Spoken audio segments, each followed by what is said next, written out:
वलीमा के रोज नई नवेली दुल्हन के लिए दवाई लेने जाने वाले दूल्हे का 5 दिन गुजरने के बावजूद ताहाल सुराग न मिल सका। वालदैन सदमे से निढाल। दूल्हे के भाई तोकीर अहमद की मुद्दत में मुकदमा दर्ज। FIR में कहा गया कि हम पीरा साहब नगर के मुस्तकिल रहायशी व सुकूनती हैं और मेरे बड़े भाई मोहम्मद इरफान अली की शादी खाना आबादी थी। 7 अक्टूबर को वाक़े कोहावड़ कलां से दुल्हन माँ बरात के खैर ऑफिस से वापस अपने घर पीरा साहब आए और अगले रोज 8 अक्टूबर को रॉयल पैलेस शादी हाल में दावत वलीमा का बंदोबस्त था। 8 अक्टूबर वक्त तकरीबन 3 बजे सपैर फारिग हुए और खुशी खुशी अपने अजीजों कारब के साथ घर वापस पीर साहब पहुंचे।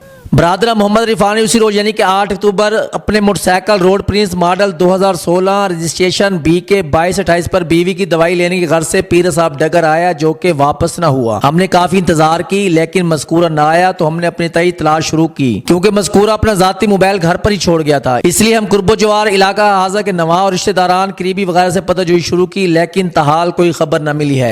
मुझे अंदेशा है कि बरादर मोहम्मद इरफान को किसी नामालूम ने अगवा कर लिया और मुझे आइंदा खतरा है कि नामालूम मेरे बरादरम को किसी तम्मा व लालच की बिना पर जान से मार दें। इसलिए बराए करम जल्द ही कानूनी कार्रवाई फरमाते उसकी तलाश शुरू की जाए। हमारी किसी से जाती दुश्मनी ना है और ना ही किसी पर शक व शुबा है। थाना सदर बकर पुलिस ने FIR दर्ज करके मुख्तलिफ पहलुओं पर तफ्तीश का अमल जारी रखे हुए हैं, लेकिन 5 रोज गुजरने के बावजूद ताहाल इरफान अली का कोई सुराग नहीं मिला। वालदैन सदमे से निढाल हैं। इरफान अली के भाई तोकीर अहमद ने DPO बकर मोहम्मद अब्दुल्ला लक से अपने भाई की जल्द बाजियाबी की दरख्वास्त की है।